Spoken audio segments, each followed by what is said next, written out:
సింగరేణి గుర్తింపు కార్మిక సంఘ ఎన్నికల్లో వామపక్ష అనుబంధ సంస్థ ఏఐటీసీ ఘన విజయం సాధించి విజయకేతనం ఎగరవేసింది. ఇక కాంగ్రెస్ అనుబంధ సంస్థ ఐఎన్టీసీ ప్రాతినిధ్య సంఘంగా గుర్తింపు తెచ్చుకుంది. ఇక మిగతా సంఘాలు మాత్రం ఏమాత్రం సత్తా చాటలేకపోయాయి, ఏమాత్రం పోటీ ఇవ్వలేకపోయాయి. ఇక్కడ ముఖ్యంగా ఐఎన్టీసీ 6 స్థానాలు 6 డివిజన్లో గెలుచుకున్నప్పటికీ ఏఐటీసీ 5 డివిజన్లు మాత్రమే గెలుపొంది. అయితే మెజారిటీ ఓట్లు ఏఐటీసీకి రావడంతో గుర్తింపు కార్మిక సంఘంగా ఏఐటీసీని ఎన్నుకోవడం జరిగింది. ఎన్నికల నిర్వహణ సంఘం దానికి సంబంధించినటువంటి దాని ప్రకారం గుర్తింపు సంఘంగా ఎన్నుకోవడం జరిగింది. మొత్తం మీద ఏఐటీసీ మరొకసారి విజయకేతనం ఎగరవేసింది. దాదాపు 7వసారి ఎన్నికలు జరిగాయి. 7 సార్లు జరిగిన ఎన్నికల్లో ఇది ఏఐటీసీ 4వసారి విజయకేతనం ఎగరవేసిందని చెప్పవచ్చు. గత పర్యాయం గతం కంటే ముందు కూడా 2 సార్లు కూడా బీఆర్ఎస్ అనుబంధ సంస్థ, అప్పుడు ఉన్నటువంటి టీఆర్ఎస్ అనుబంధ సంస్థ టీబీజీకేఎస్ 2 పర్యాయాలు అక్కడ గుర్తింపు సంఘంగా ఆ సంఘం గెలుపొందిన విషయం తెలిసింది. అయితే ఈ ఎన్నికల్లో అసెంబ్లీ ఎన్నికల్లో అనూహ్యంగా ఓటమి పాల్కావడంతో బీఆర్ఎస్ అనుబంధ టీబీజీకేఎస్ పోటీకి దూరంగా ఉండదలిచింది. చివరి నిమిషంలో ఇంకా ఎలక్షన్లు ఒక 2-3 రోజులు ఉన్నాయనే పరిస్థితుల్లో వాళ్ళు ఒక నిర్ణయం తీసుకున్నారు. కాంగ్రెస్ పార్టీని ఎట్టి పరిస్థితుల్లో ఓడించాలని వాళ్ళంతా కూడా ఏఐటీసీకి మద్దతు ఇవ్వడం జరిగింది. ఈ నేపథ్యంలోనే ఏఐటీసీకి మెజార్టీ ఓట్లు వచ్చాయి. ముఖ్యంగా ఏఐటీసీకి ఆదిలాబాద్ అలాగే కరీంనగర్ ఉమ్మడి జిల్లాల పరిధిలో ఉన్నటువంటి కోల్బెల్ట్ ఏరియాలో ఎక్కువగా శ్రీరాంపూర్ అలాగే మందమరి ఈ ప్రాంతంలోనే ఎక్కువగా మెజార్టీ ఓట్లు సాధించింది.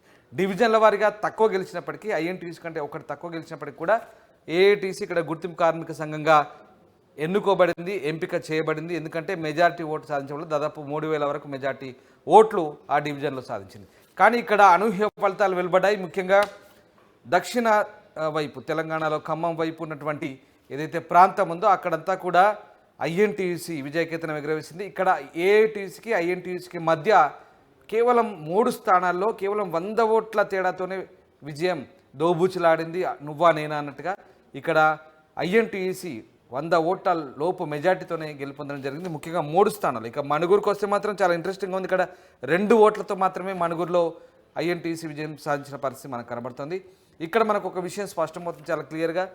ఐఎన్టీసీ ఈ ప్రాంతంలో ముఖ్యంగా మణుగూరు, ఇల్లందు, రామగుండం 3 ఈ ప్రాంతంలో గెలవడానికి ప్రధాన కారణం అక్కడ నుండి బలమైనటువంటి కాంగ్రెస్ నాయకత్వమే అక్కడ వాళ్ళకు బాగా ప్రోత్సహించారు, అక్కడ వాళ్ళకు మద్దతు లభించింది. ఈ నేపథ్యంలో అక్కడ అధికార కాంగ్రెస్ అనుబంధ సంస్థ ఐఎన్టీసీ విజయం సాధించవచ్చు. ఒక్కసారి డివిజన్ల వారీగా ఫలితాలు ఎలా ఉన్నాయి, ఎవరెవరికి ఎన్ని ఓట్లు వచ్చాయో ఒకసారి చూసే ప్రయత్నం చేద్దాం మనం. ముఖ్యంగా ఈ ఎన్నికల్లో మాత్రం అనూహ్య ఫలితాలు వచ్చినాయని చెప్పుకోవచ్చు. సింగరేణి ఎన్నికల్లో ఒకసారి కార్మిక సంఘం చూసినట్టయితే ఇక్కడ ఏఐటీసీ చూడొచ్చు మనం. సింగరేణి కార్పొరేట్లో 253 ఓట్లు సాధించింది. అలాగే కొత్తగూడెంలో 896 ఓట్లు సాధించింది. ఎల్లందులో 264 ఓట్లు సాధించింది. మణుగూరులో 776, అలాగే రామగుండం 1లో 1983, రామగుండం 2లో 1353 ఈ ఓటు సాధించింది. ఇక్కడ అలాగే మనం ఐఎన్టీసీ చూడొచ్చు. ఐఎన్టీసీకి ఇక్కడ మెజార్టీ ఓట్లు వచ్చాయి. కొత్తగూడెం కార్పొరేట్లో 549 వచ్చాయి. అలాగే కొత్తగూడెంలో 1129 ఓట్లు వచ్చాయి. ఇల్లందులో 311 ఓట్లు వచ్చాయి. కొద్ది తేడా మాత్రమే ఇక్కడ మనకు కనబడుతుంది. ఇక్కడ కూడా కొత్తగూడెంలో కూడా కొద్ది తేడా మాత్రం, పెద్దగా తేడా ఏం లేదు. బహుశా 100, 120 అంతే మాత్రం ఉంది. ఇక్కడ కార్పొరేట్లో కూడా పెద్ద తేడా ఏం లేదు, కొద్ది మాత్రం స్వల్ప మెజార్టీ తేడానే ఉంది. ఇక్కడ మణుగూరులో కూడా అదే పరిస్థితి. మణుగూరులో కేవలం 2 ఓట్లు. ఇక్కడ చూడండి 776 ఓట్లు ఏఐటీసీకి వస్తే ఐఎన్టీసీకి 778 ఓట్లు, అంటే కేవలం 2 ఓట్ల మెజార్టీతోనే ఇక్కడ ఐఎన్టీసీ గెలవడం జరిగింది. ఇక రామగుండంలో కాస్త తగ్గింది. రామగుండం 1లో ఇక్కడ ఏఐటీసీకి మెజార్టీ ఓట్లు వచ్చాయి 1980 కూడా, ఐఎన్టీసీకి 1566 వచ్చాయి. రామగుండం 2లో ఐఎన్టీసీకి 1024 వస్తే ఏఐటీసీకి 1357 వచ్చాయి. రైట్. ఇక తెలంగాణ బీఆర్ఎస్ అనుబంధ సంస్థ టీబీజీకేఎస్ ఇక్కడ వాళ్ళు అసలు పోటీలో లేరు, నామమాత్ర పోటీలో ఉన్నారు. వాళ్ళు క్లియర్గా చెప్పారు ఏఐటీసీకి మద్దతు ఇస్తారు. అయినప్పటికీ కూడా కొన్ని ఓట్లు పడ్డాయి. ఇక్కడ 33 కార్పొరేట్లో 33 పడ్డాయి, కొత్తగూడెంలో 36 పడ్డాయి, ఎల్లందులో 1 మాత్రమే పడింది. ఇక్కడ చూడండి చాలా విచిత్రంగా 1 ఓటు మాత్రమే, ఎల్లందులో 1 ఓటు మాత్రమే పడింది. ఇక్కడ మణుగూరులో 728 పడ్డాయి, రామగుండం 1లో 37, అలాగే రామగుండం 2లో 47. ఇక్కడ ఒకసారి చూడండి 1 ఓటు మాత్రమే పడింది ఇల్లందులో. అంటే ఎంత దారుణమైన స్థితికి పడిపోయింది అర్థం చేసుకోవచ్చు. అంటే వాళ్ళు చాలా క్లియర్గా చెప్పారు, అఫ్కోర్స్ మేము పోటీ చేయట్లేదు, వాళ్ళకు ఓట్లు వేసిన వృధానే పరిస్థితి అక్కడ చాలామంది చాలా క్లియర్గా గ్రహించారు. అక్కడ ఒక ఓటు మాత్రమే పడింది. సో అది వాళ్ళ విచక్షణ బట్టి అక్కడ ఓటేశారు. సో అది పరిస్థితి. ఇక రైట్, ఇక రామగుండం 3 అలాగే భూపాలపల్లి, బెల్లంపల్లి, మందమరి, శ్రీరాంపూర్ ఈ ఏరియాలకు సంబంధించి చూద్దాం. ఇక్కడ ఏఐటీసీ 1250 ఓట్లు సాధించి రామగుండం 3లో. ఇక్కడ ఐఎన్టీసీ వచ్చేసి మాత్రం ఐఎన్టీసీ ఇక్కడ స్వల్ప మెజార్టీ, ఏఐటీసీ కంటే స్వల్ప మెజార్టీ 1360. ఇక్కడ ఐఎన్టీసీ విజయకేతనం ఎగరవేసింది ఇక్కడ రామగుండం 3లో. అండ్ భూపాలపల్లిలో వచ్చేసరికి ఏఐటీసీ 1922, ఐఎన్టీసీ 2748. ఇక్కడ కూడా కాంగ్రెస్ అనుబంధ సంస్థ ఐఎన్టీసీ గెలిచింది. ఇక బెల్లంపల్లి వచ్చేసరికి ఏఐటీసీ 497, అలాగే ఐఎన్టీసీ వచ్చేసి 375. పెద్ద మెజార్టీ ఏం లేదు, తక్కువ స్వల్ప మెజార్టీతోనే. దాంతోపాటు ఇక్కడ మందమరిలో ఏఐటీసీ 2117, ఐఎన్టీసీ 1648. శ్రీరాంపూర్లో వచ్చేసి శ్రీరాంపూర్లోనే భారీ మెజార్టీ వచ్చింది. ఇక్కడ ఇదే ఈ శ్రీరాంపూర్ సంబంధించితే మనం ఇక్కడ ఎన్నికల ఫలితాన్ని అనూహ్యంగా మార్చివేసింది.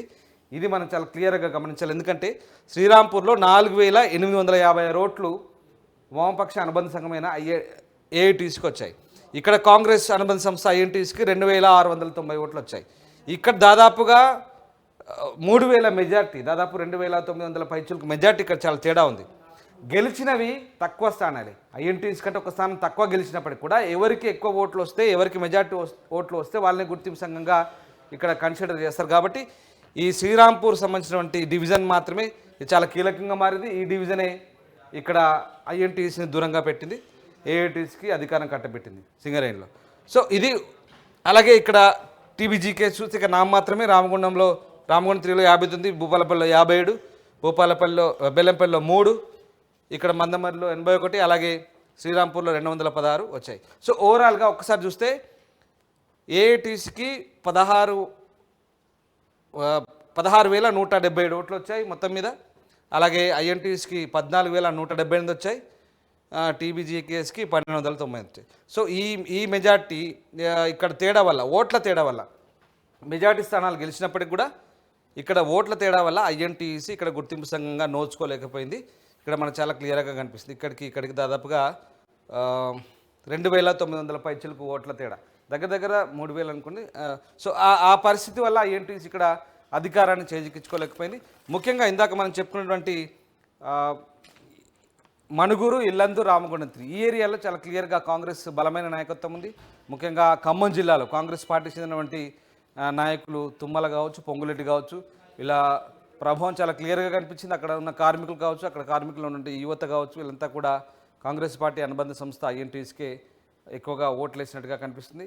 సో ఇది మొత్తం మీద గతంతో పోలిస్తే ఈసారి కొంత భిన్నమైనటువంటి రిజల్ట్ వచ్చింది.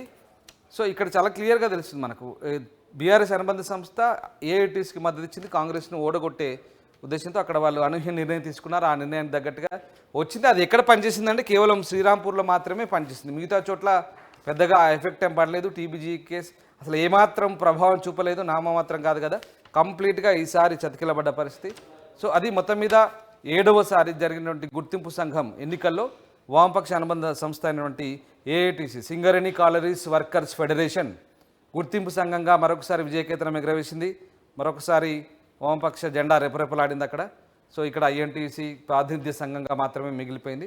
ఏదేమైనప్పటికీ కూడా ఈ ఎన్నికల్లో అనూహ్య ఫలితాలు అయితే వచ్చాయి, ఊహించిన దానికి భిన్నంగా. ఎందుకంటే కాంగ్రెస్ పార్టీ అధికారంలోకి వచ్చింది, ఖచ్చితంగా తామే మళ్ళీ ఐఎన్టీసీ యూనియన్గా అక్కడ గెలుచుకుంటామని వాళ్ళు చెప్పారు. కానీ చాలా టఫ్ ఫైట్ ఇచ్చారు. బట్ కొంత ఓట్ల మెజార్టీతో సింగరేణి కాలరీస్ని కోల్పోయిన పరిస్థితి. మొత్తం మీద అయితే సాధారణ ఎన్నికలు తలపించాయి సింగరేణి ఎన్నికలు. సాధారణ అసెంబ్లీ ఎన్నికల్లాగానే అదే మాదిరిగా ఓట్ల కోసం ప్రలోభాలకు గురి చేశారు. మద్యం, విందులు, డబ్బులు పంపకం, ఓటర్ల కోసం ఓటర్ల కొనుగోలు, మహిళా కార్మికులకైతే చీరలు, రకరకాలటువంటి బహుమతులు, గిఫ్ట్లు ఇవ్వడం, ఇట్లాంటి పరిణామాలు చోటు చేసుకున్నాయి. దీనిపై ఎన్నికల నిర్వహణ అధికారులు కూడా చూసి చూడనట్లుగా వివరించారనే ఆరోపణలు కూడా వచ్చాయి. మొత్తం మీద ఏదేమైనా హోరాహోరీగా జరిగినటువంటి పోరులో వామపక్ష అనుబంధ సంస్థ ఏఐటీసీ మాత్రం గుర్తింపు కార్మిక సంఘంగా విజయకేతనం ఎగరవేస్తుందని చెప్పవచ్చు.